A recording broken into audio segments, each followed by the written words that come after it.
etc. You know, Aaron, we actually have one of your favorite people visiting us right now. Oh, do we? Is Ben Sass in Austin in your apartment right now? Who's that? He's a senator. Is it Christine? Do you have a senator in your apartment? It doesn't. Who is it? I'll connect with you later. Oh, okay, cool. He doesn't want to be associated with this. I don't blame him. Ben Sass doesn't want to be associated with a lot of things. I agree. So who's the farthest away? Is everyone in Texas? I believe everyone is in Texas except you. Mark, are you in Austin? Houston. You are in Houston. Okay, so everybody but you and Dennis are in Houston. Okay. Cool. Yeah. It snowed here today in Montana. Oh, wow. Which I'm not thrilled about. I'm not bragging. I'm quite upset about it. But you don't like snow anymore. Right. Fair. Yeah. I've never liked snow, but it happens. It was special for us at one point, and now it's not. Right. Yes. Yeah. Because it wouldn't be Andrew, right, Dennis? Because I'm sure I would know if Andrew was in Austin. We'll figure it out. No. We canceled our call this week. Oh, did you? Yeah. Not Trouble even in paradise between you and Andrew? Not even a virtual meetup. Yeah, now you know how I feel. It was on me though. Oh, fair enough. That is how I often feel. All right, everybody. It's about 8 o'clock now, so Stephen, we can depart whenever you would like us to. But yeah, it feels a bit low energy right now today. I hope that we can crest a tsunami that will just crash into a nuclear power plant and spread some sort of nuclear charged water throughout this theatrical experience. We should have done the pre-show shot. Oh yeah. The silver bullet. It's Gemini season, guys. Come on. Chaos. Let's go. I actually just read about some, I think, vodka today that was made with potatoes growing near Chernobyl. Oh. I can actually go into great detail with that, but instead we should probably start the show instead of me talking about why they're making hooch near Chernobyl, but it's pretty cool. Well, we can get back to that later. So should we back out, Mr. Stevenson? Yeah. Let's do it. Let's get the show on the road. Right. Yield the stage and I'll get talking. All right. Thank you, everyone who's already tuned in to our show here tonight on Pronoia. As you already know, we are doing Pitcher's Mound. Pitcher's Mound is a show in which we bring together a panel of writers to share sketches as performed by actors in their interpretation without direction, and then give feedback to each other on what they've written. Tonight's panel, of course, includes myself, Aaron Garrett, Dennis Budde, and Jacob Godbey, if you'll join me and give a little wave. We're here representing Houston, Austin, and Missoula, Montana. Missoula. I was going to guess that, honestly. But you know what? It's okay. Yeah. Wonderful. We will each be presenting a different script to you tonight. Dennis Budde writing SYCO 101, Aaron Garrett having written Never Is Enough, myself having written A Cat's House, and finally Jacob Godbey with Terms of Engagement. These will be performed by our collection of actors. Our actors are Alice Rhodes, Clarity Welch. People have their names changed. I hesitated, and I did not write them down. My apologies. Mark Red. Cassie Randall, Mark Red, thank you. That's 4, and Patrick Thornton. I think that's everyone? Yeah. Yes. Okay, thank you. These will be our actors tonight. They will be performing the pieces, as I said, without direction, their own interpretation. First time performing, no rehearsal. So, with no more ado, if we're all ready, we will welcome to the stage the cast of SYCO 101.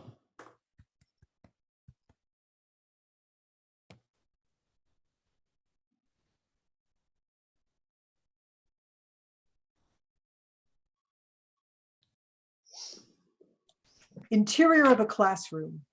Class time. David sits at a desk. Enter Gabby, with too many books to carry, stumbling until she manages to sit at another desk. David, who has now fallen in love with Gabby, musters up the courage to say something. Gosh, I guess not too many people signed up for SYCO 101, huh? I, for one, think it's going to be really interesting. Did you say SYCO 101? Yes. This is an intro to sociology? No, it's SYCO 101. Intro to Psychotherapy. Shit. Gabby gets up rushedly and attempts to gather her books, but drops one. Every time she goes to pick it up, another falls off of the top of the stack in her arms. This goes on for quite a while, as David, in love, musters up the courage to speak. Don't go. This is the wrong class. You're looking for an easy gen ed class. I've heard this one beats them all. Really? Yeah, there are no tests. Oh, well, if that means paper writing, then No papers either, just psychotherapy. I'm leaving. David jumps up. Please stay. Don't let me be the only student in class again. This always happens. You serious? What's your major? Bosnian. But all loneliness is driving me crazy. I'm thinking about switching. To what? Psychotherapy. Well, why don't you try sociology? There's lots of people over there. But sociology sucks. I want to help people. That's fair. The sacrifices we make to try to be good people, huh? Yeah. I guess that's why the truly successful humanitarians end up married to their work. But then also sometimes they're married to other people. Well, see ya. Gabby begins to exit, drops a book 10 times, finally begins to exit for real. But just before she does, enter the excitable Dr. Gustav. Oh, wow. 2 students this year. How exciting. Please, have a seat. Oh, I'm actually in the wrong class. Oh, nonsense. Sit. Really, that doesn't make sense. I remember seeing your name on my roster. No, that must have been somebody else. Please, in the name of God, please. I can't keep having 1 student a semester. They're going to fire me. God damn it, I can't lose this job. Just please. Gabby hesitates. She looks at David. You do what you got to do. I'll understand. Gabby sits. Oh, huzzah! David offers a handshake to Gabby. I'm David, by the way. Hello. So, are there any questions? You haven't said anything yet. And how does that make you feel? Like tuition is out of control? Who pays your tuition? My mom? Gustav is writing. What are you writing? Oh, don't worry about that. Now, how can we relate all of this back to thoughts of sexual intercourse? I've always been curious about political science. I think Polly 101 is just down the hall. Gabby and David head for the door together. Blackout.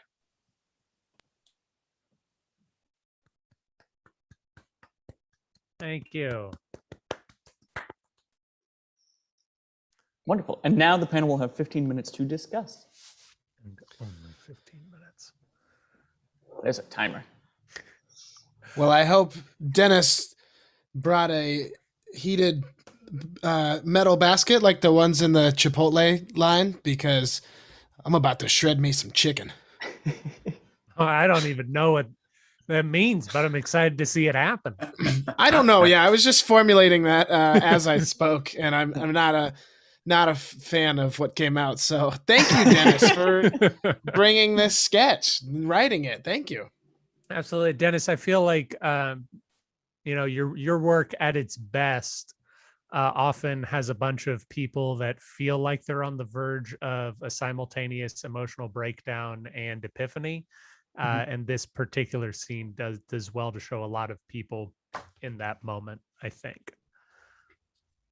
Yeah, I definitely felt like the characters, when I read through it, it seemed like they had a very clear-cut direction you wanted to go. The setting was nice. It was simple. We know that they're college. We know that they are going for easy gen eds. So there's a lot of hints at what kinds of people they are without being too blunt. And I really enjoyed that. I don't know how y'all felt. I like it. Dennis. I can't help but feel while I was listening to it and reading it that like an improv scene, like so many improv scenes that I've done with people, where something interesting pops out that should be the focus of the scene or could be the focus of the scene. I feel like we skipped over it. In particular, when he says his major is Bosnian, that like lit my brain up. I was like, ooh, that's a whole nother sketch right there. What is this David kid doing in Bosnian? Is he one of the only majors? Is he the only major?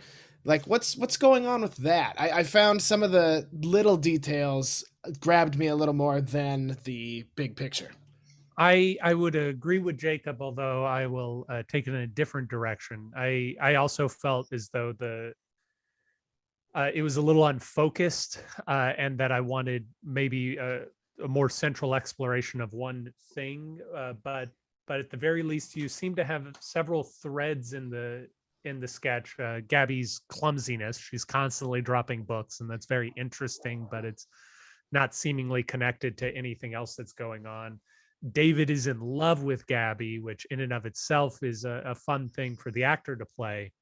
But I don't necessarily know that it gets followed through. And then David being lonely, which is the thing that I wanted more of. Like, I would have really enjoyed just him sitting for maybe a minute or two by himself in the classroom before anybody walks in, and watching him slowly go, like just working through the idea of it can't happen again. This can't happen again. It's not going to happen again.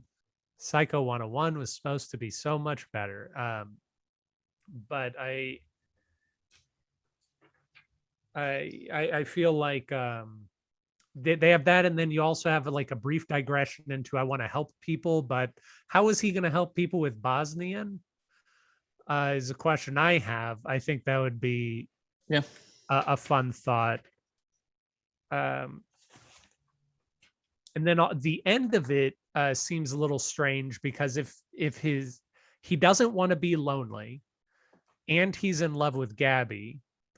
Gabby's offered to walk with him to Sociology 101 earlier in the sketch, and he refuses it. But then at the end of the sketch, he accepts the political science invitation, and I didn't necessarily see that transformation in him, and it didn't feel like towards the beginning, and I definitely think this is the way that that Cassie was playing Gabby, where she was a little hesitant to try and make a connection with David. But then there didn't seem to be a moment where David wins her over at all in order to get Gabby excited about being with David, instead of just leaving this very weird classroom by herself. If I may interject there, that cuts into one of my my questions and notes, which is Gabby. I'm not really sure what Gabby wants other than an easy A. other than like very little work. I don't know what she's pursuing. And to this effect, I didn't notice as much when I read it, but when listening to it, Gabby has a section where she has just a lot of questions. And I would like that to at least have some break in it where we get what Gabby is interested in, especially if the other party is in love with her. Not just talking about himself or the class, but, you know, trying to pry into her life, which gives her more opportunity to resist, especially a guy in SYCO 101, potentially exploring how she feels about that. And then this is a little bit of a question. Is this the first time that they are meeting? Yeah, that's the intent. Okay. That's what I inferred from parts of it, but I just wasn't 100% clear. In part, like maybe I'm just a cynic. I'm like, love at first sight. I don't know about that. But that's on me. That's not on you. But yeah. I wasn't 100% clear on that. Yeah. Yeah, I agree with Aaron's assessment of and using the word unfocused a little bit. I felt like there's like 3 different sketches in here. You know, one like they both talked about David and Gabby's motivation and what is that, and then the professor just kind of takes over the sketch when he arrives, and it makes me feel like, oh, this is a completely different, or it could be a completely different sketch of having this weird professor, you know. Yeah, who like is about to lose like tenures on the line, and that's why he needs to not have a class fail or something, like giving him stakes in it as well. Jacob, I don't know your thoughts on like theatrical construction. Obviously, you and I have not. We'll probably be discovering them a little bit today. I'm a person who tends to like unity of place a lot, especially on stage. But this is a scene where I really thought some cut tos could be very nice. Like if we cut to Gustav convincing David to become a psychotherapy major and say, no, there are tons of people and everybody's happy or whatever. And if we just had things like that, you could also do a cut to with Gabby, with someone telling her that, I don't know, college is going to help her focus in life. Or Gustav, some other cut to with somebody telling him something's going to be okay, but just this sort of feeling of people lying to you. Yeah, Similarly, and in that case, Dennis, I would say just nail down what exactly you want to communicate with this sketch. You know, is it the professor? Is it the banality of 101 classes? Is it love at first sight? Is it dropping books? You know, is it Bosnian? Is it Bosnian? Yeah, which, again, my favorite little detail right there. Dennis, of course, this reminds me a lot of Ling 401. Is that the name of the script? I don't remember if that was a you or Andrew script. That was Andrew. Okay. But yes, I think so. The thing with this one too is that it was one that I came back to in the last few years and rounded out, finished.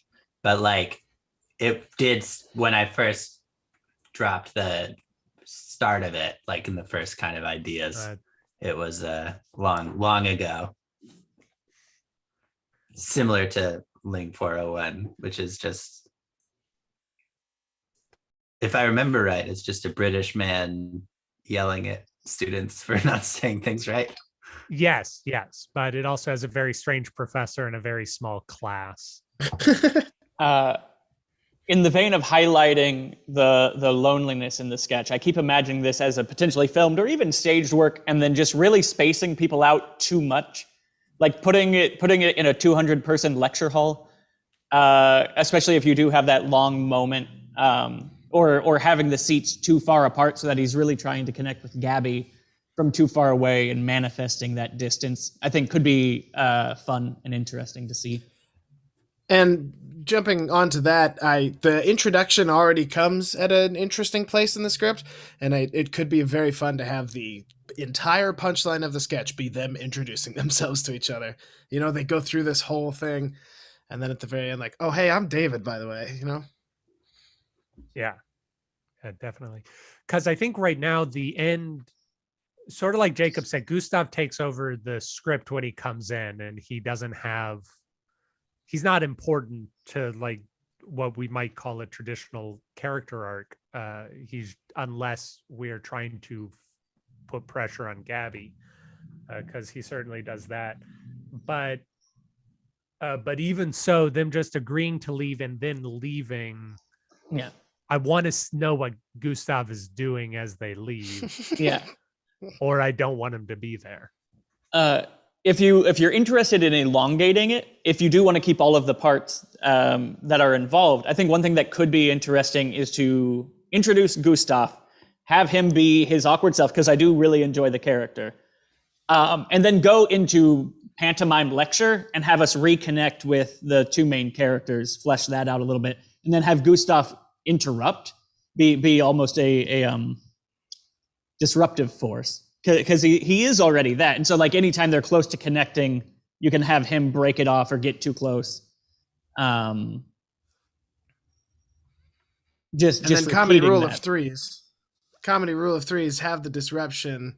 Have three professors. Yeah. Right. 3 different professors, each Someone's crazier gonna than the come last. from behind the desk.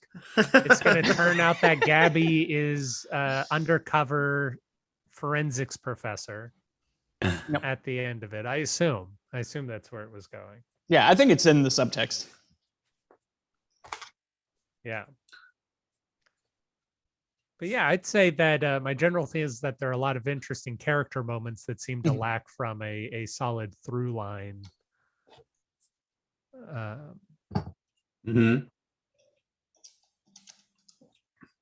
I hear Gustav you. was very funny. Huh? And Gustav was very funny. I've been personally down. I don't know if I've been vocally down about what Gustav is doing, but he is very funny. Yeah. Oh, I see. Yeah, I want him to be disruptive longer, and more moments for him to be disruptive. Yeah. And also sadder. I want him to be sadder. You want like more everybody to be pathetic. sadder. Yeah. And I think it would really help to put us in a place with David, really trying to understand why he's there in the first place. Because as Gabby's kind of acting as audience surrogate, and but then David also kind of goes to that side towards the end. It can be, and it's kind of interesting to, why would someone be there anyway? And that, like Aaron said, maybe a cutaway where the professor's like, hey, I will pay you to sit in this class. Like, I just need someone to be enrolled, something like, I don't know, just motivation for sure. Yeah. Yep. That all makes total sense. Yeah. Thanks, y'all. Yeah, I really like the idea of like, I think it could be about David trying to get to meet Gabby, and then giving Gustav that opposing force, like ability more, and pulling, like stretching that out, and then kind of restructuring to move that, him actually saying, I'm David, by the way, to the end, like you were saying. And just giving it more so that they actually have turning points in how they feel, like Aaron was saying. Makes a lot of sense. When you said ending with I'm David, by the way, in my mind, it just finished with Gabby going, okay, and like still leaving. Yeah. That's what I intended. And I think that it seems like that didn't come across, which I think is a really good thing for me to note, which is, also supports this being a good direction to go.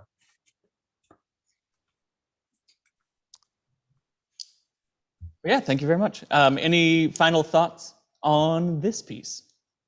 Thanks for writing and submitting it, Dennis. Thank you for your notes, and thanks to the actors. I thought it was really fun to watch. It's always so exciting to see something like that. Absolutely. Great job, actors, too. Indeed. All right. Thank you very much.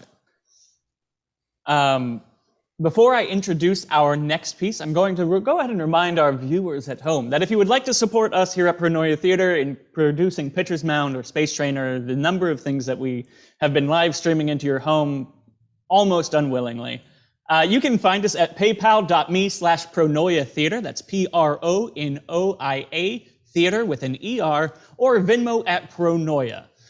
Our next piece is Never Enough. It was written by Aaron Garrett, and it will be performed by the following persons.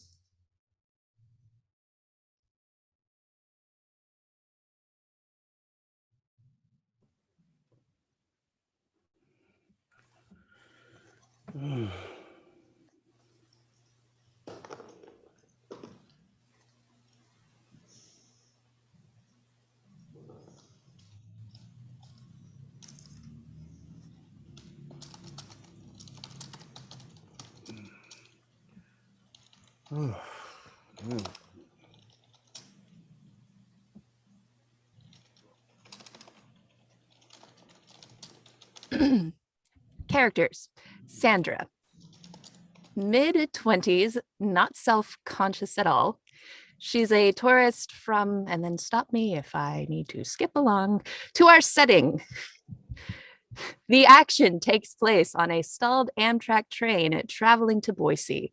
The train has been stopped for being hours waiting for a coal train to pass by. There are 2 rows of 2 seats facing a common table, and there's plenty of room in the car for people to get up and move around. A stalled train is somewhere between the Wisconsin Dells and Minot, ND. It's been stopped for many hours and the air conditioning is out. Foster has his sleeves rolled up and has his head under a vent, bracing his arms against the top of the car, sweating terribly. Sandra, similarly sweating, but much more comfortable, sits in an oversized I Heart NY shirt and draws on a pad of paper. Not what you wanted, I bet, from your American adventure. Everything is part of it. God, it is hot. Stuck on a train trapped between Wisconsin and North Dakota. Someone shoot me. I think it's called Minnesota. Hey, this is Warren Buffett's world, and we're all just living in it. Oh, why does the AC only work when the train is moving? Look, I drew a picture of you and how I always remember you. Bowing to an unfeeling metal god, praying for deliverance from the terror of barest heat change. The better your English gets, the less I like you. Sit down, enjoy the view. Of oil derricks or the dead grass stretching out for miles? Take your pick. I don't even know why I suggested a train. I suggested train. You suggested Atlanta. Please, God, anything but Boise. Even cows don't like Boise. Which is looking pretty smart right now. You're a terrible tourist. Though, maybe being stuck in the middle of nowhere on a dying transportation medium while we wait for coal trains to pass by is the quintessential American experience. Good point. Life experience for book. Sandra smiles to herself and pulls out a ratty notebook. She writes in it. Listicles have come to journaling, huh?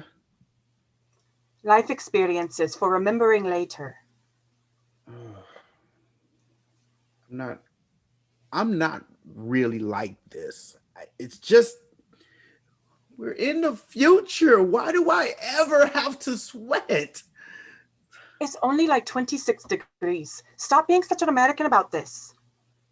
The benefit to being in a dying decadent society is freedom from reality. Let's decide what to do in Boise. Leave. There's nothing in Boise. When I am in New York and buy this very dumb shirt, I say I am to go to Connecticut next. They tell me the same thing. Why Connecticut? There's nothing in Connecticut. There's nothing in Connecticut. But I say there must be something in Connecticut, for it exists. People live whole lives there. Let us, you and I, t-shirt people, go on adventure to discover the secret of Connecticut. They tell me no. Crossbridge kills them somehow. But I came regardless. And what should happen? You left it as soon as you rescued me. Best pizza I ever eat in Connecticut. Ever, ever, ever. And I get to make fun of little Yale boy who thinks he knows kirigami. He does not know. All right, that is always gratifying. So Connecticut is something. Pizza and making fun of Yale. But what might Boise be about, Sandra writes something in her journal again. I love you. I can't help you with that. When we get to Boise 10 years from now and shrivel from water loss, let's eat a potato and then fly to Atlanta. Why Atlanta? Why do I need a reason to go to Atlanta, but you don't need one to go to Boise?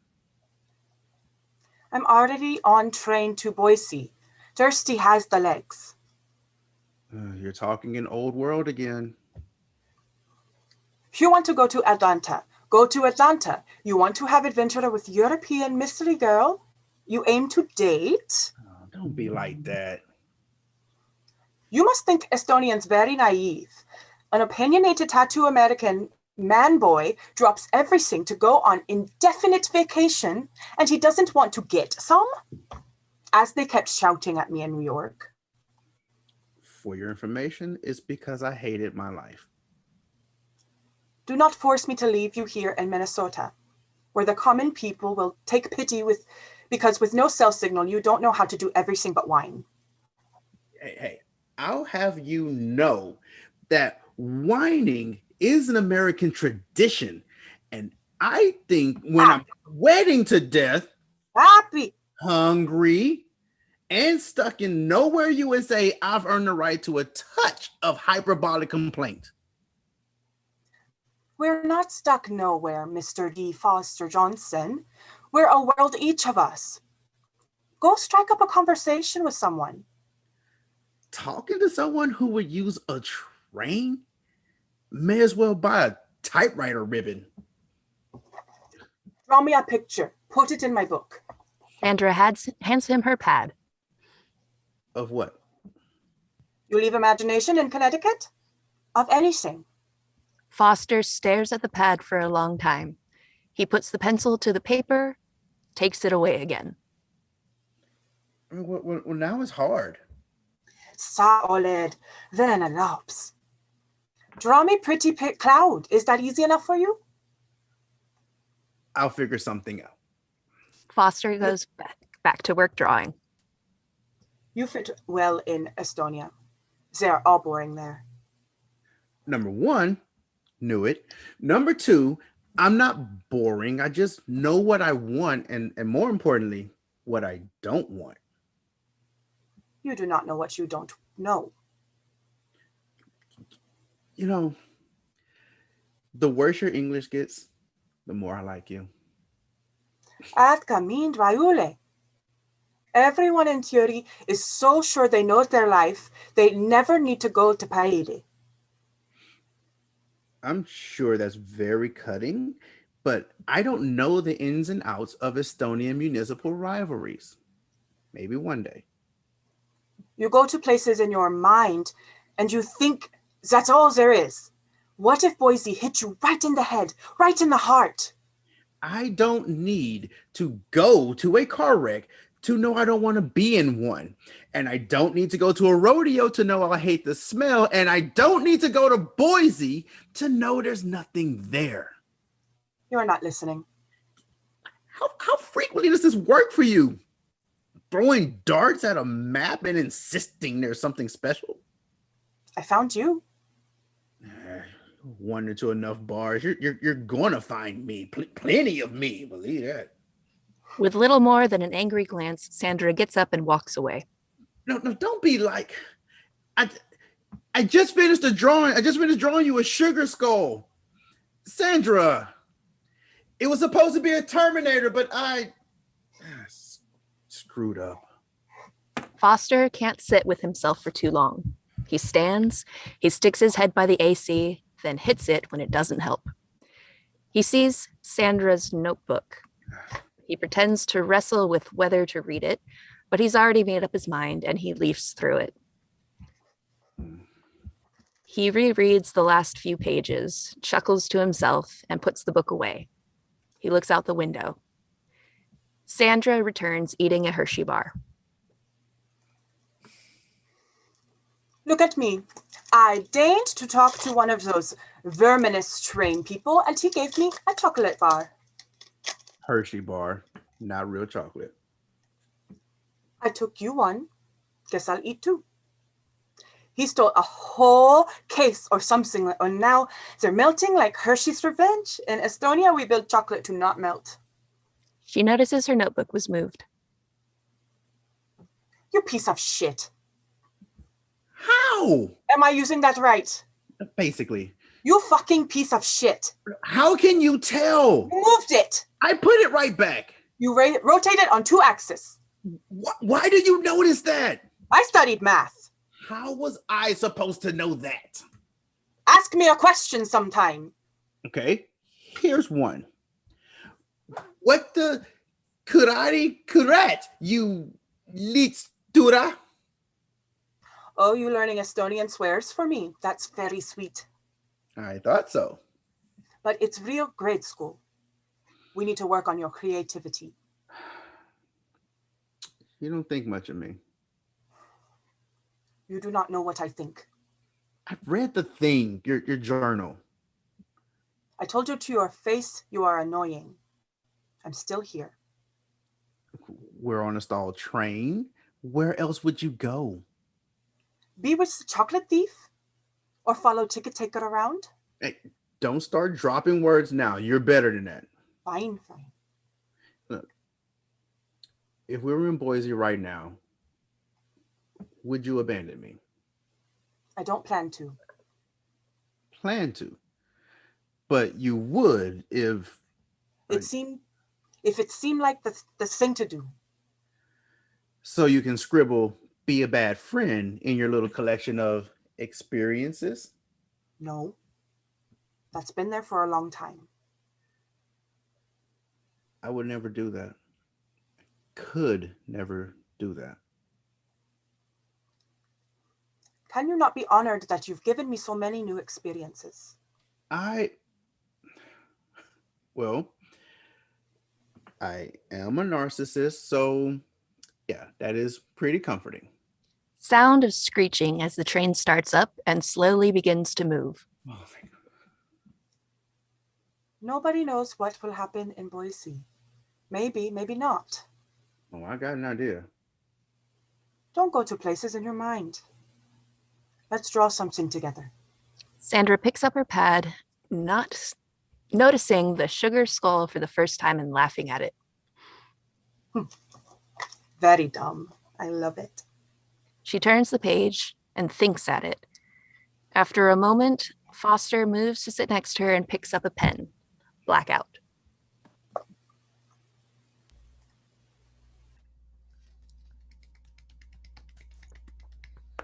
Thanks, Aaron. Thanks for writing that and submitting it. Yeah. I'll jump in. I got to be honest with you.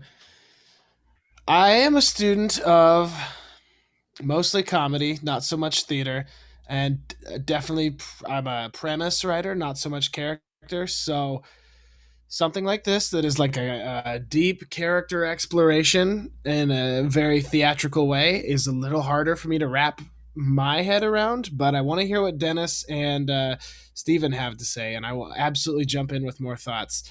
I do like how it starts. It just we're in it, and I like that. I appreciate that we're not surrounded or not surrounded, bombarded instantly with like tons of exposition. We kind of find it through. I disagree with your assessment that Boise is boring. It's the only place bands come to tour up here. So, but yeah, I want to hear what Dennis and Stephen have to say, and I will jump in with more once I hear them. Well, I think that historically I've come from a more like I've definitely grown into having a better understanding and reading more plays and that whole sort of thing. But like, I feel like, especially like early in working with Aaron and being more of a sketch person, like I understand that perspective. And I do still carry it with me a little bit that one of my thoughts on this is still like, I really, really liked it. I really like that it's about something, and that it's clear, because it's really hard to execute that with like this kind of a scene, I think, without it being hitting you over the head with it. But like, I do still think like that it could be a little snappier, and maybe be like cut down a bit, though. You know, when you look at any individual line, you can definitely see what its purpose is. So it's not like something where you're like, oh, these two lines clearly aren't doing anything. I don't feel that way about any of the lines, but I think it could be one of those things where looking at the arc, being like, is there a way that this paces out a little bit snappier? But yeah, really like it. I like the way that it ends. A lot of my thoughts were kind of specific to lines, although I had a few kind of other higher level things, I suppose. But yeah, I don't know, Stephen, what your initial take is. Sure, yeah. I don't know how intentional it was, but I definitely read a lot of parallel in the physical manifestation of the sketch. And I almost said the wrong name. Foster's. He really seems like he's going nowhere in a lot of ways right now. I'm curious about his character. Certainly he has a clear desire, but not for. He says that he knows what he wants, and I am not convinced that is remotely true. I think from his dialogue, it seems like he saw someone who was going and doing a thing and hitched his wagon to that real hard, but not necessarily in a specific way. I don't know how long it takes a train to get from Connecticut to Boise, but like the fact that he's already he already loves her and is willing to say that, but doesn't ask her questions or anything. I'm entertained by how inept he is. When I read it, it was curious. I read him in my mind as almost a Jesse Pinkman character. And I think that what Patrick brought to it was completely different, though still very true to the word on the page. A couple lines. Go ahead. I was just say on that specifically, I like agree that I read it differently than how it was performed. I thought the acting brought more to it than I did as an actor reading it. So like I was really impressed with that role, but also I think it speaks to. I think that's a really good sign for it. I think it was well done. Room for interpretation, certainly. I really loved the exchange of "I love you, I can't help you with that." Any given day of the week. For those who are unaware, years ago, Aaron asked me what my ideal show would be, and I said, sitting on the stage crying for 30 minutes. That's it. And I think Foster is like, he's close. He's almost there. To putting on my ideal show. A question I had, is thirsty has the legs just a string of nonsense words, or is it a translation of something? Because I couldn't find it, certainly. It's a translation of an Estonian proverb. Okay.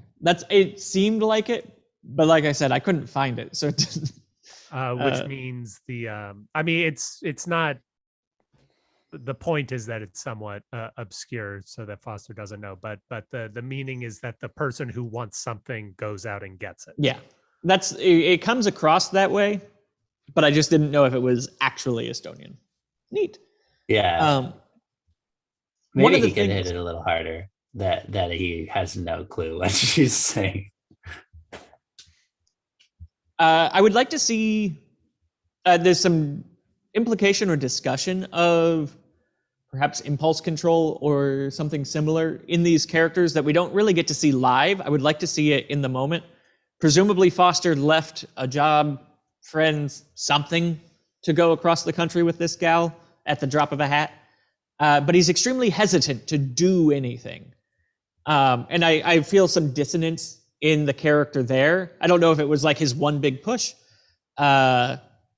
or not, but just like I feel a disconnect. And similarly, she seems very inclined to being impulsive, but does not follow a lot of impulses in the scene either. I feel like Dennis is going to disagree. No. Body language. I think that's an interesting point. So she's all about acting on an impulse, but she doesn't actually do that in her actions in the scene, you mean? Yeah, that's my interpretation. She does go, she makes decisions. She's still decisive. So I think I feel less of a disparity with her than I do with Foster. Because this trip seemingly is extremely bold of him to have gone on, while she is presumably on vacation. She's on her leap year or gap year or whatever it's called, just kind of touring the U.S. or she's on the trip already and he joined, and so that kind of, this is the one, I'm gonna follow her across the country. Admittedly, I don't know how long they knew each other, talked in Connecticut, and maybe that's a thing. I really don't have a sense of time with them, how long they've been together. But yeah, I just that willingness to go, I don't feel that from him in the scene. And the not knowing, for example, how long they've talked to each other in Connecticut, and other things that get alluded to in the script, it really makes me feel like this is plucked out of the middle of a play, or a theatrical production. Especially, and I know we didn't read them, but in the script there's very extensive character descriptions of their motivations and sort of where they come from, which makes me think that, and maybe that's why I feel it when I read it. It makes me think that you considered either writing this or having this be a part of a longer form thing, or that it already was and it was pulled out. And I'm not saying that's a bad thing at all, because I think it does work standing by itself, but I do get the vibes, and I encourage you to further explore these characters and this trip. I had the same thought reading through it. Yeah, that it made me want to see the rest of the play, kind of, or super interested to spend more time with the characters and everything else. But as it is, it works a lot, and it made me feel emotions. I just encountered this today with a coworker that I've been working intensely with for the last month or two, and we just finally hit a point where I didn't have anything new to say to them. So that's what I said today was, I think I'm out of stuff to talk about with you. And I kind of feel that between these two a little bit. And especially, we all know how draining the heat can be. And it's really evocative. And I think a lot of this conversation between the two characters stems from what I assume they've been in close contact for a while, / it's just really hot out. There's nothing to talk about when it's really hot out. Yeah, and nowhere to go either, right? They are stuck. There's no change of scenery. And Foster doesn't ever leave the car. That was another thing I meant to mention, is I don't really enjoy trapped scenes. It is often a little bit gimmicky, it feels. I enjoy that she's able to leave the car, that she can go do her own thing, leave Foster on his own for a moment, to give the clarity that she's choosing to be there, right? I enjoy that is an aspect of what we get to see. Bad idea. We take Gustav from SYCO 101. He pops into the train car. And he pops out of the train car.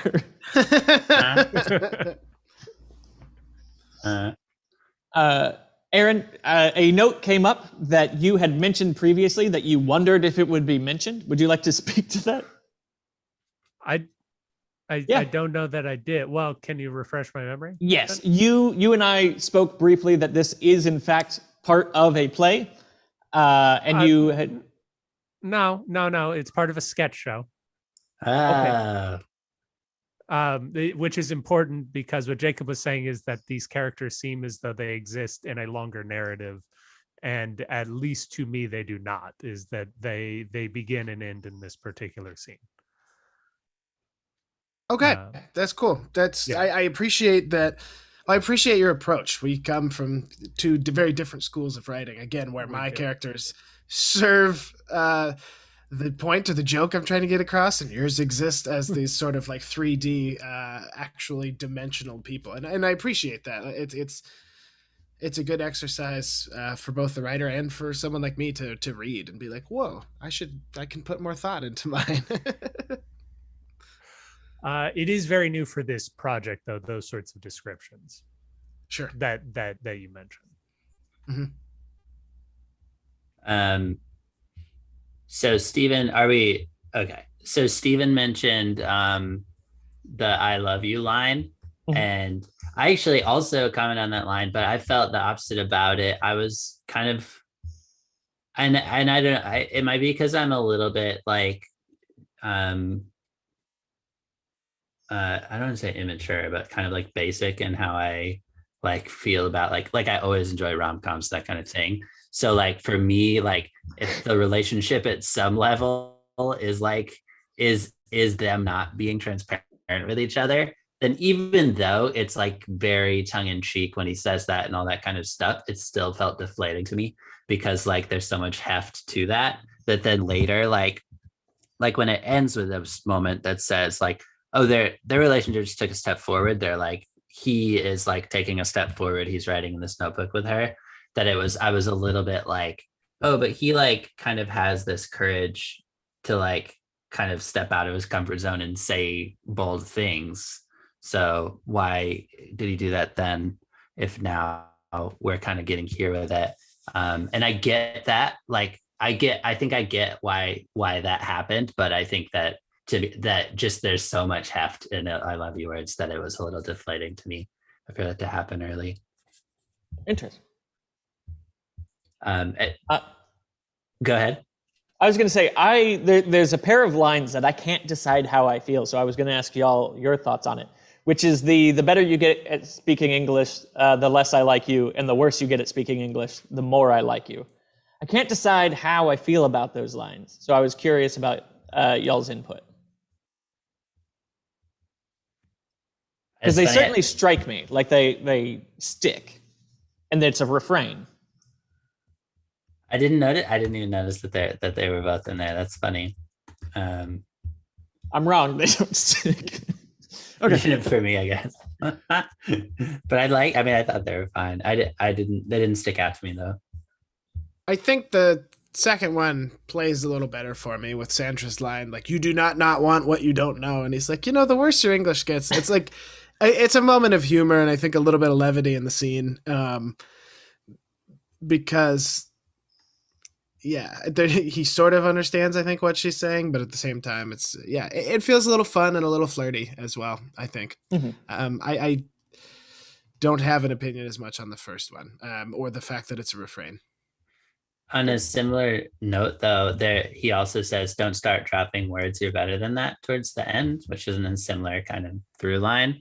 But that one did snag for me because she drops a lot of words and kind of like stumbles. I think she could be better. Her English could be really strong, and she just occasionally kind of falls in, which is maybe the intent of it. That could come through maybe more in the writing then, because it felt like it built up to that, and then I was like, she's dropped tons of words. So. All right. Any final comments before we move on, from either the panel or Aaron yourself? If not, thank you very much. Cool. All right. Thank you all very much. Again, this is Pitcher's Mound. We are presenting 4 different sketches. Prepare for our third sketch, which is A Cat's House by Stephen M. Saltsman.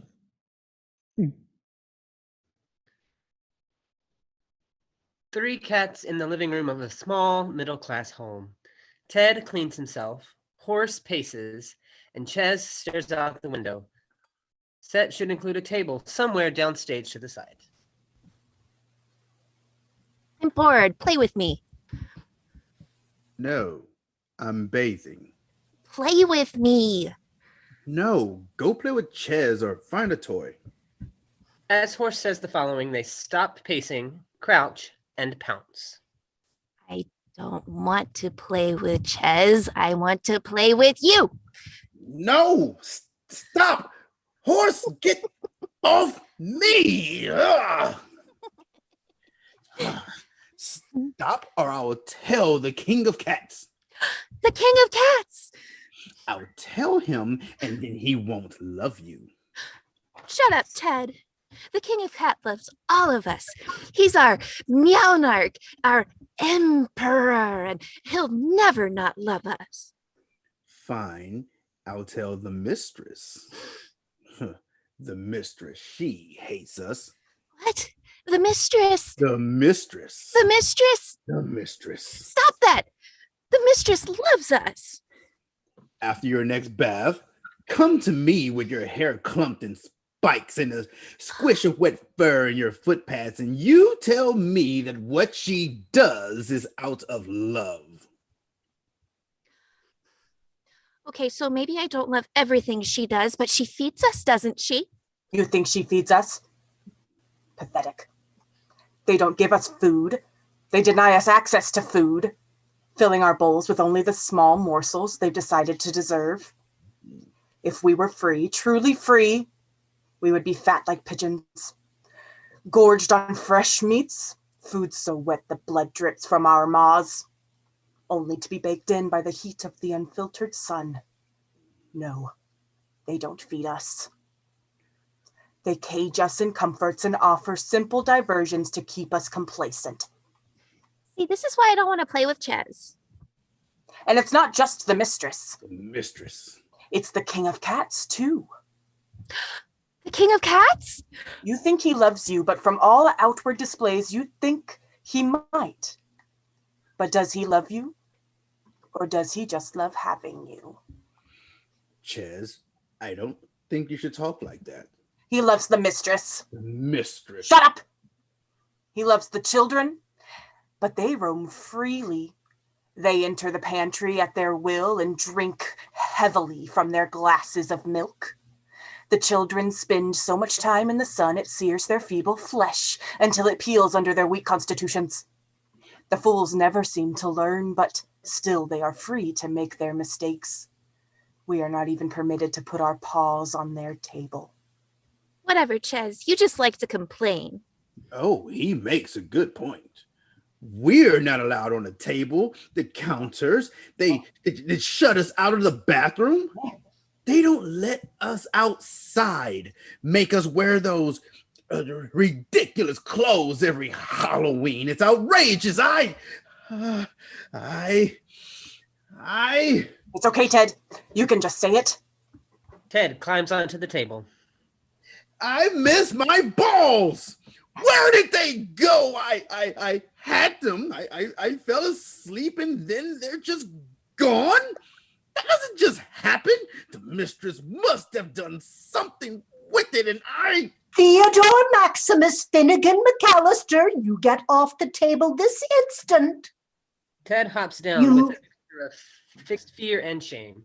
You know better, young man. Mistress. You see, horse. No. The mistress and the king of cats are kind to us. Are they perfect? I guess not, but neither are you, Chez. They feed us and house us. And Ted, you hate baths so much. Would you rather be outside when it rains? I guess not.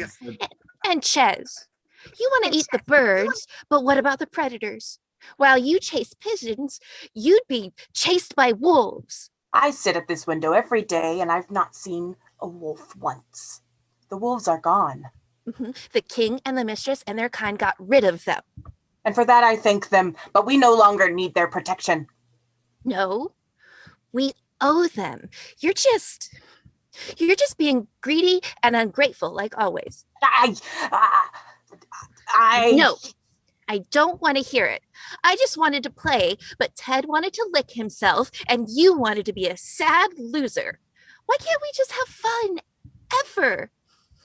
Now, if you don't mind, I'm going to go lay down in my cat bed, given to me by the king of cats. chew on my mouse toy given to me by the king of cats, and wait until I can be cuddled by the king of cats. Horse exits. Can you believe that kid? I don't know. She made some good points. Not any good ones.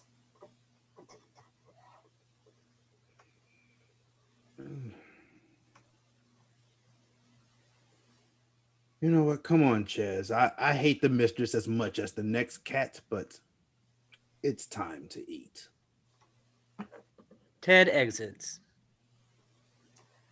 While the young remain naive, the many remain complacent, and the old remain weary, no revolution can come.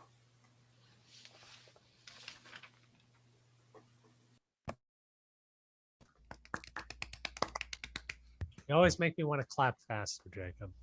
Every time you make me raise my clapping game. Thanks. Yeah, I'm just amped up about cats, which I'm allergic to, but that does not affect my opinion of the script. No, well, it does let you safely interact with the idea of cats through the script without fearing being allergic. There's a goal, I think. Yes, that's yeah. I certainly have quite a few thoughts on this script, but I might spin us off in a fairly major direction too quickly. So do y'all have any sort of grounding things that you want I came preloaded with a line that's going to upset people, but I wanted to say that this is like if Cats was good.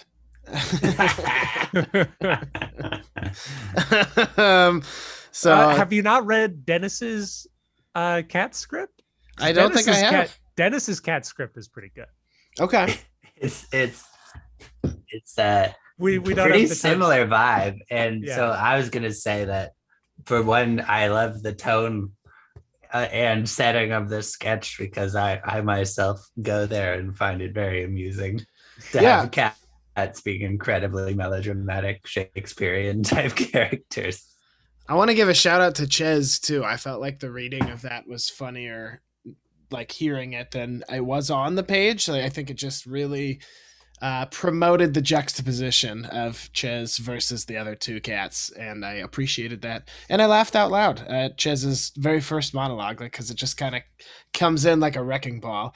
A lot like Aaron's script, I feel like these characters are all like really lived in, and they have, or sorry, their relationship is like really lived in. They have a good rapport, and you know, I'm a sucker for. I've just read so many like beginning comedy sketches in my life where a character walks in and goes, "Hello, I'm so and so. Oh, hi, I'm this," and I love scripts that don't do that. Where we already know who these people are to each other, and if we don't, we find out quickly, not because they tell us, but because we see it. Yeah, I thought that well, all of the actors' performance really elevated the script for me. I thought that in particular, your description of Ted on the top of the page did not match the character that I was reading, but Patrick's performance really matched the description that you gave, and so it helped solidify that in my mind. And then Cassie was just very, very good, very playful and fun and innocent. And then we've already spoken about clarity. I feel like for me, you and I have already spoken. I think that this was an exercise in propaganda, and for that reason that it's not incredibly gripping. Like there's nothing these cats are actually trying to do. It almost feels like in the middle you're trying to start a tug of war, but there isn't a rope for them, because it's not a fight between Horse and Chez to get the favor of Ted, because Ted's favor doesn't mean anything. He doesn't want to go with either of them, and he doesn't particularly feel like he needs to go either way. And sort of in most scripts of this kind, Horse would be the character that Chez, because Horse is the more innocent one, that Chez is trying to convince over to its side. But Horse has her own perspective that she's very strongly fighting for, and I just think that if there was something happening, like if toys were being passed out, or if a door was open and they had an opportunity to escape and Chez was trying to convince them to escape, or there was like a trap being set, like Chez is trying to convince one of the other cats to drop a dead mouse outside, or some, like if there was an actual action or an actual stakes that had happened where these philosophies can collide in an interesting way, as opposed to just a West Wing style, two people standing up and saying their point of view at each other. I think that it could have a lot more comedic action to it. Bouncing off that, yeah, I think that there's the old improv rule that it's not about the dog. I think that's a common rule, right? Yeah, it's not about the thing that it's about, which is something that I wrote. Yes.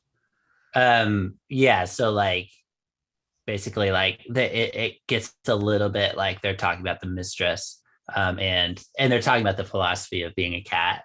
So they're talking about something off stage, and that you could have them kind of perform that conflict by giving them something that happens, some like inciting thing that forces them to actually face this conflict that they actually have different attitudes towards. But I think that it's there in some ways, like, and I think that they are the three characters that could work for it. And like I kind of thought when Ted climbs onto the table, I miss my balls, I had this thought of like, what if that was the first line of the scene? Like, what if that's where the scene started and he jumps onto the table and just out of nowhere, like the three of them are just lounging, we see their cats, he jumps on, I miss my balls, and then Mistress is like, Ted, and then it creates that he's going nuts, and then Chez and Horace have this conflict about what to do about the fact that Ted's going nuts, and then the Mistress becomes a player real quickly, and that could kind of be this moment that propels the scene where they are who they are. But also, I mean, I just thought that'd be a funny, that kind of struck me as a funny way to open it, because people just be sitting there like, what are these cats gonna do? Yeah. Good to see that. Oh, another cat sketch where they avoid talking about the balls issue. But then no, we talk about the balls. It's something Connor Farrell would do. With his particular brand of genius. The much less well-known little brother of Colin Farrell. Yes. And blackmailer of Will Ferrell, but Right. no relation. Yes, different spelling on the last name. Indeed. I kind of agree with Dennis, because I felt like that balls moment was very funny. Like, it's intellectually very funny, but it felt somewhat unearned. Ted goes real quick into agreeing with Chez, I feel, so that you can earn that emotional height of him jumping up and yelling. And yeah, Dennis is right. If you just start from that point, then you don't have to worry about it, and you can let Ted, especially since Ted recedes very quickly. He seems to be on the side of Chez up until he actually has to commit anything to it. And that's a good way to kind of begin that, is that he jumps up and shouts about his big old balls, and then pulls back. I also don't see Chez doing anything, and I don't know that anybody needs to comment on that. But if Chez never is scratching on chairs, Chez isn't pooping on the ground, Chez isn't shoving its butt in Mistress's face, which is what my cat does to me. Chez is definitely an effective monologist, and whatever the other cats, whatever the action of the scene becomes in another draft, Chez can stay out of it. Yeah. Chez wears a beret, I think, is a good way to put it. Is placed slightly higher than the rest of the cats and just preaches the sermon from the mount, Yeah. Which certainly makes me hate Chez. But it also removes Chez a bit from the action. So I don't know, Stephen, what did you want from this? That's a fun question, potentially. I wanted to speak to a number of things that I dislike. I was inspired in part by the 3 major ways that I view Americans as perceiving politics, which is either like it doesn't matter, or I love one party and I hate the other party and it doesn't matter which, or I'm going to talk a lot and do nothing. And so to that end, and also like I wanted to take a jab at leftist ideology where which is my ideology, so it's like I'm allowed to but acknowledging a chance to like explore and acknowledge that like sometimes the system is more complicated than we care to admit, which is why Horst talks about like wolves and getting fed and all this stuff. And Chez does, like, there aren't any more wolves, but there's dogs. And like, why aren't the dogs set free if the cats are, and all this stuff? My original notes, I will tell you, this is based off of a line that says, "Cat lick you don't even have. Cat King Emperor Meownarch." Yeah, which I did dislike. Yeah. I will say I did not Oh, yeah. like the flagrant use of puns. I don't feel like those puns were earned, sir. I love You can the have puns. one, but 3 in one line, it's not appreciated by me. But yeah, in terms of what I wanted, in part, I wanted to get a sketch written in 2 days. Sure. I did, as you and I have discussed, I did not know that I was going to be on here. This was a first draft, which is fun to put one of those up. And yeah, I don't know entirely what I wanted, but I definitely wanted to like just be critical of the American political system. Could see, because I did not necessarily connect to that. I certainly got that it was political in nature. I did not see that it was a critique of people. I might recommend seeing someone who is affected by whatever the equivalent of party politics is in this script, so we can see how a person who doesn't think it matters, a person who does nothing, and a person who just reflexively hates the other side is preventing growth. That might make it too polemical. But yeah. I also like, so you end on this line that while the younger men naive, the many were men complacent, the older men weary, no revolution can come, which I thought was probably like, I thought maybe, oh, it's probably like seed of where this idea came from. And it sounds like that's maybe true. And I think that you could even start with it. Like, if you got 3 cats on a stage, one of them comes out and just says that to the audience, and then another one jumps on a table and says, "I miss my balls." It could be fun. Get real Question for abstract you with it. too, Stephen. Are there any translations of Estonian proverbs, and if not, why not? I'll be honest. There are no known translations of Estonian proverbs. All right, I would like to see more of those. It's believed that fat as pigeons may be Romanian, but that's the closest I could get. I will say Chesborger is a traditional Estonian name, as we all know. Yes. Yeah. Chesborger. I mentioned to Aaron as well, and one of the actors mentioned, or multiple people mentioned, intending to pronounce it Chez, and I didn't know how to make his name Chez Bourget in a way that meant anything to the script, but it was something that I had laughed about.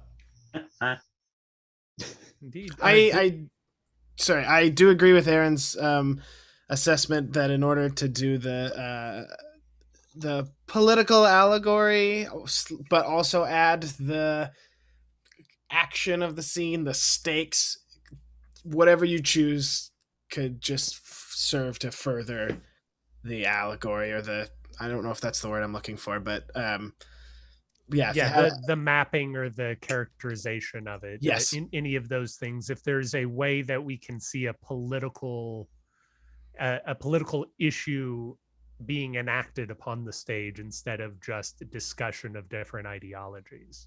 Yeah. That would also help with putting action into the scene, which I think the scene could use Especially since we are already dedicated to making actors be cats, we may as well make them do all sorts of things. Yes. Would love to do this in a show with my cat sketch, though. Yeah. Yeah. The whole cat's the show. Your cat sketch is. I also you need a skeleton key to understand your cat sketch, or just a working knowledge of the musical Cats, which I don't have. Sure. Any final thoughts on Steven's cat sketch, not Dennis's Auntie Exunti? A quick question, if I may. If I were to incorporate Professor Gustav into some part of this sketch.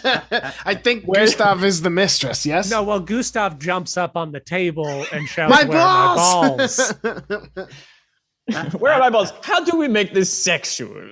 Yeah. Gustav is king of cats. He's away at lecture.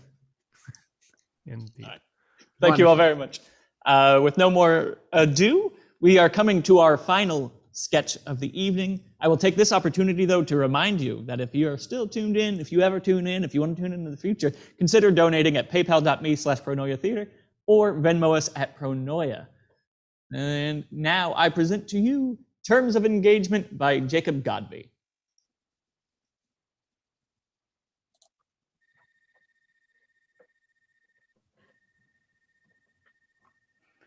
Tommy kneels and holds up an engagement ring. Kathryn Leigh Gifford with one F. To date, I haven't found anyone I enjoy spending time with more than you. Plus, you have what the kids call that good. Kathryn blushes. Stop. Will you marry me? Yes, of course. They embrace. Tommy returns to his seat.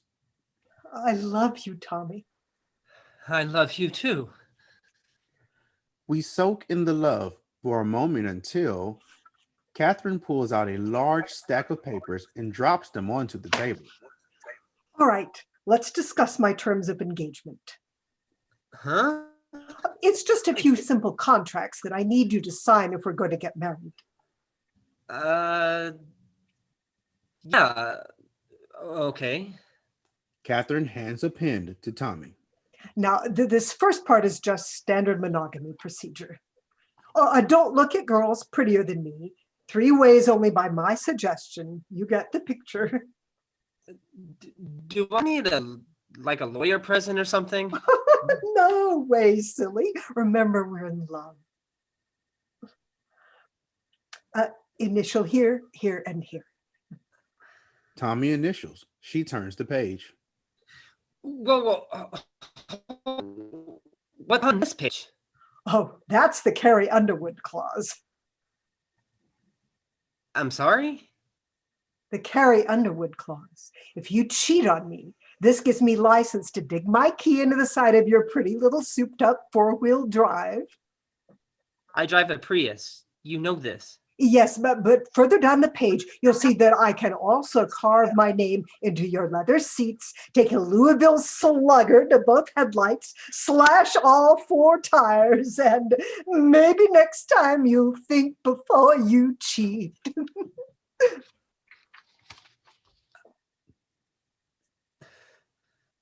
I'm not going to cheat on you, Kathryn. I just proposed to you. Oh, and I don't doubt that for a second, honey. This is all just in case. Initial, and let's move on. Tommy initials and turns the page. Huh. So do I get to negotiate any of this? Well, yes, Thomas. A marriage is compromise. What do you want?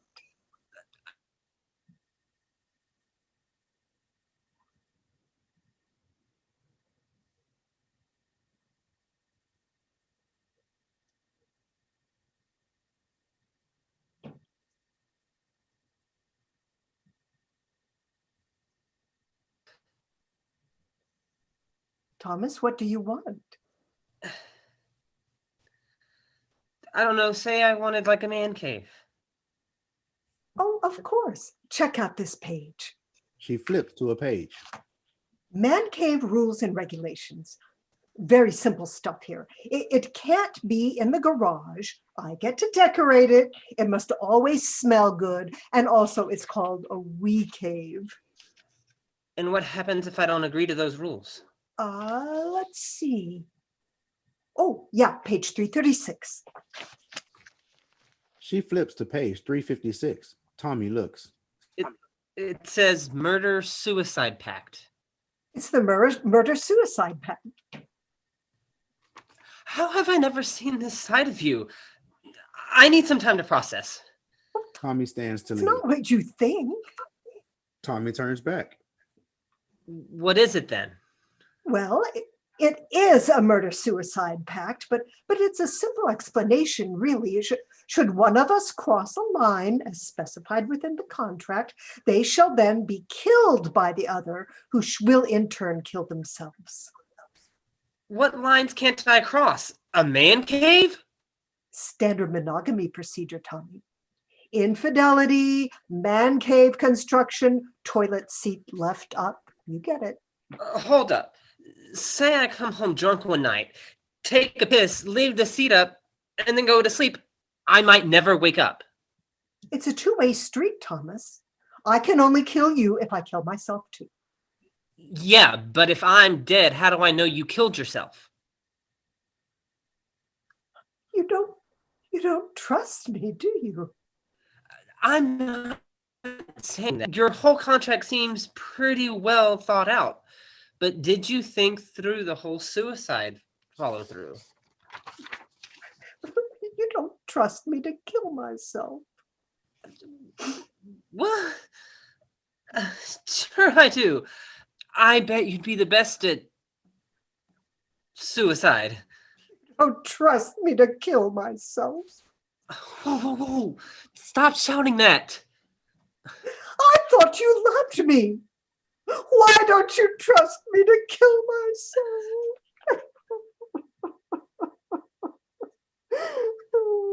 Jesus Christ, we're in a restaurant. We pull out into a wide and see that the entire restaurant has stopped eating and is very interested in Tommy and Kathryn. Kathryn lifts her head, eyes piercing, mouth smiling. Then sign the contract, Thomas, and let's begin a great life together.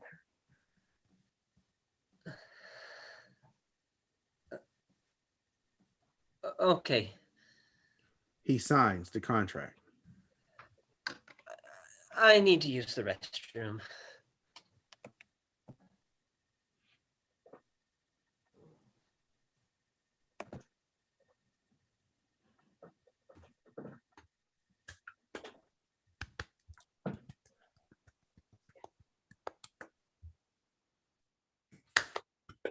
Oh, Jacob's run off. Well, I don't blame him. A lot of ways. I'm here. Hi, Jacob. Thank you so much. Thank you so much, Jacob, for that script. I really love. I really love this style of script. You know, like you say, you're a very premise forward writer. It's a really fun premise that you really hit throughout. It's dense. You know, each line is just very dense with jokes. You don't waste a lot of time anywhere in it. Sort of like you said, we're in the middle of the event. We don't have to wait for a plate of breadsticks to be delivered with a ring on it. He's just in the middle of doing it, and I really appreciate that you're not wasting any time getting to the really good stuff. For sure. Yeah, definitely. Extremely clear premise, straight and to the point. It's right there in the name. I do enjoy a play on words any chance I get. This is what makes Aaron and I work together, is we want all the different things.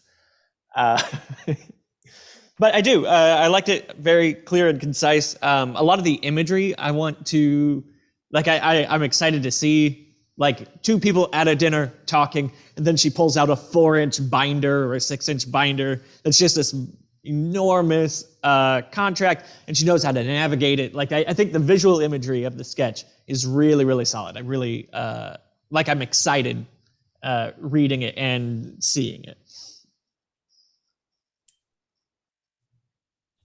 Dennis is speechless. So I agree. Something in terms of the like talking about like get in, get out, good joke density and good setup. Like we were talking about earlier too. Just like you're there right away. I think starting with a proposal, like, and then but having it have a joke right in there, where it's like that good.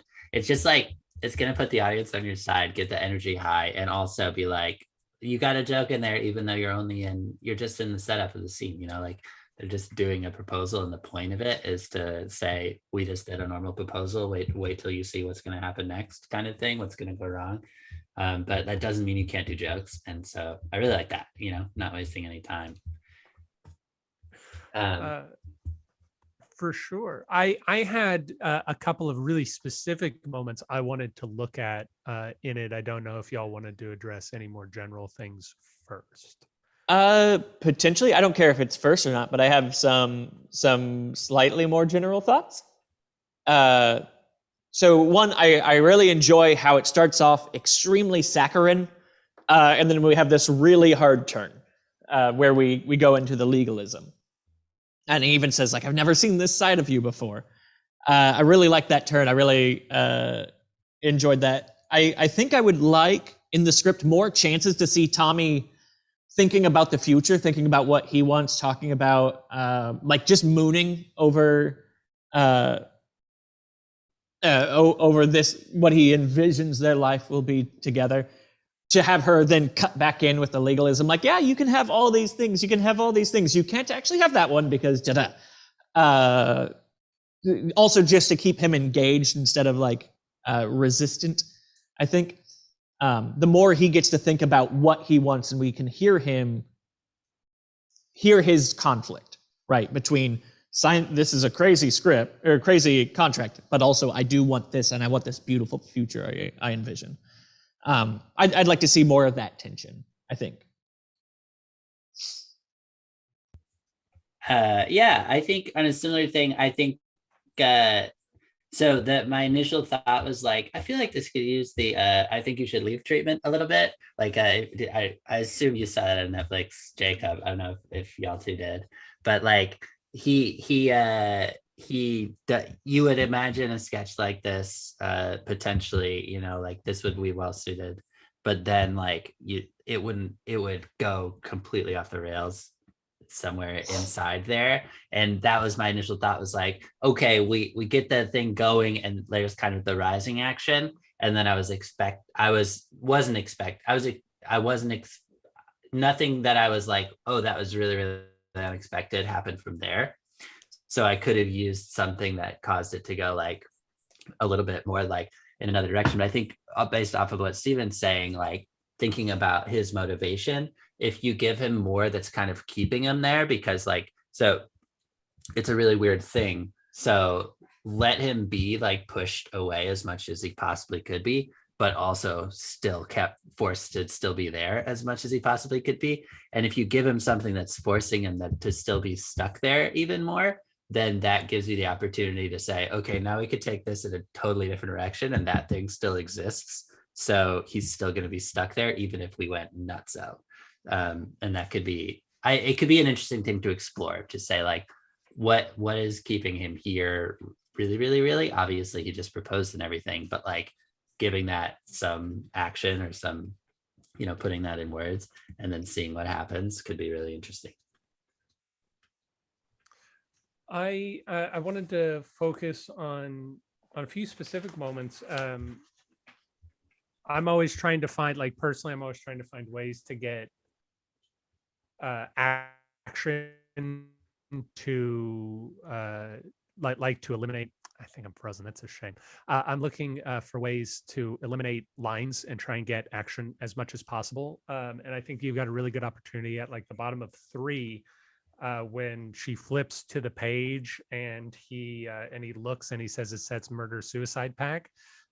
Like I think that you could get I think it'd be really great if you just cut his line. She just flips, he looks at it and he looks back at her, and then she says, it's the murder suicide pact. And I think that would be just a very big fun moment for the audience. And then I know at the very end, like that pull out into seeing the restaurant and remembering that the restaurant is there. At least for me, I don't know if Stephen or Dennis felt this way. As I'm thinking of how you would stage this and how you would set design it, like I always I think that there's never going to be a time when the audience can forget that they are in a fancy restaurant and he's proposed. And if that is true, and you may not get that surprise of seeing everybody suddenly paying attention, I think that you have an opportunity to consistently check in with the diners of the restaurant and how they're all always on her side, no matter what. And they're just constantly whispering loudly about Tommy. If I may, what's his problem with the murder suicide? I don't get it. Like, it's very normal. Yeah, if I may interject, one of the things that I had written down as a specific point is the idea that this is very standard and an opportunity to explore like how ubiquitous is this?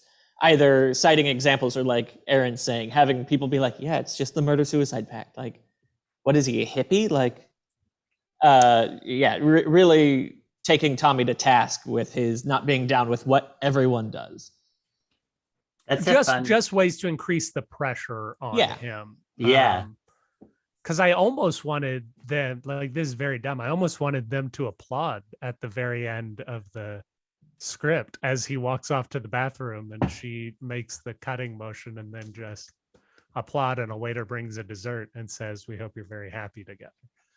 I love that idea of it. It starts as him and then his, like, he's just realizing that he's in a much crazier situation than he realized, and then making it, no, it's actually that he's in a world that he didn't realize he was in.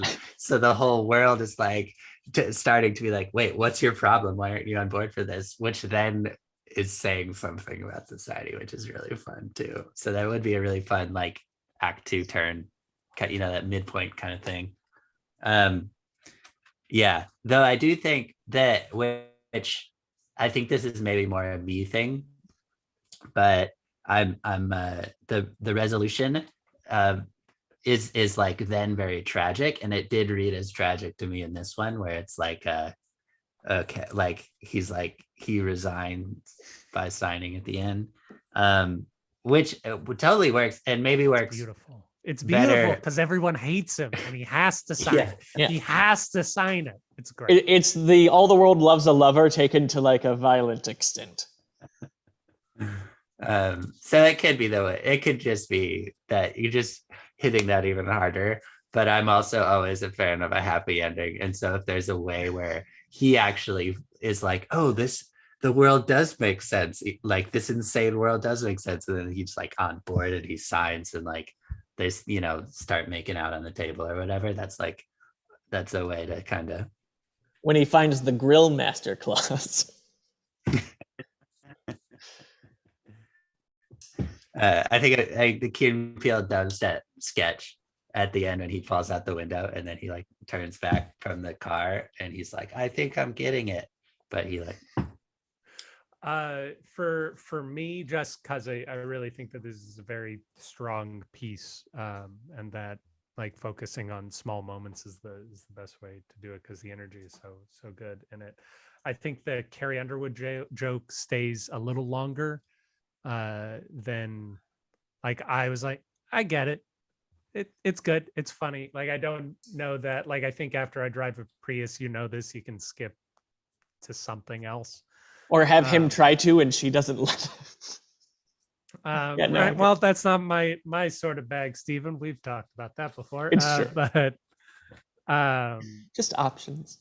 And then also, so sort of like Stephen said, Kathryn really knows her way around this contract, and she's really anticipating almost everything that he's going to do. She's controlling the conversation. She knows the page that the Man Cave Rules and Regulations is on. She knows where the murder-suicide pact is formed. And I like her doing that.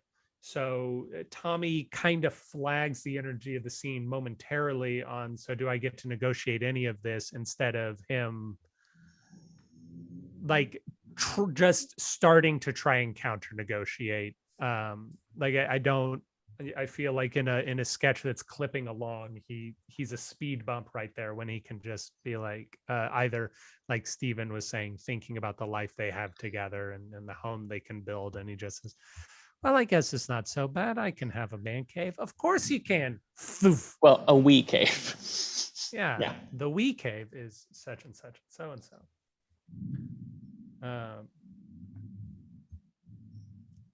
Very funny. Yeah, some super solid jokes. Thoroughly loved, and I think you took the right amount of time with it. The "you don't trust me" moment.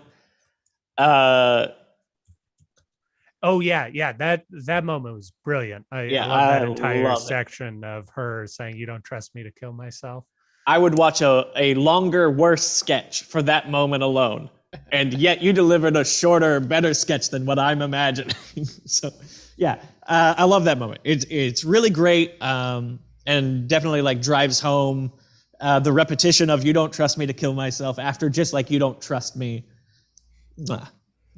Yeah, not letting that moment go. Repetition is a thing that I'm not swell at in my scripts, and using that effectively, and I think it's done brilliantly, just simply brilliantly here. Yeah, I think that that part of it, just for it, like, could use just one more thing for it to be heightened more. So like thinking about that sort of like, if that whole restaurant at that point is on her side, that makes that like more of like a, or "you don't trust me to kill myself, you don't trust me to kill myself after I murder you." Just elongating it a little bit more potentially, and bringing back the fact that she's going to slaughter him. Yeah. You don't trust me to run a hose from the exhaust pipe into the car. Yeah. Get specific. Yeah. That would be great. I have a list.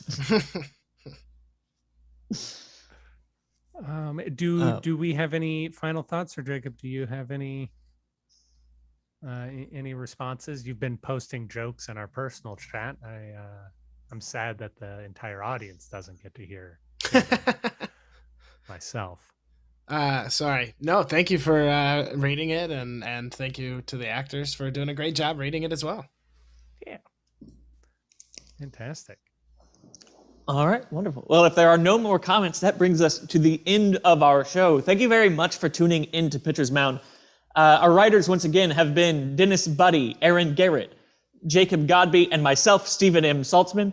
Our actors are Alice Rhodes, Patrick Thornton, Cassie Randall, Mark Red, and Clarity Welch. We, of course, as always, feel so very lucky to have these people join us for a show. We look forward to working with them in the future, look forward to entertaining you in the future, and look forward to you dropping money at paypal.me/Pronoia Theater or Venmoing us at Pronoia. Have a wonderful, wonderful Thursday.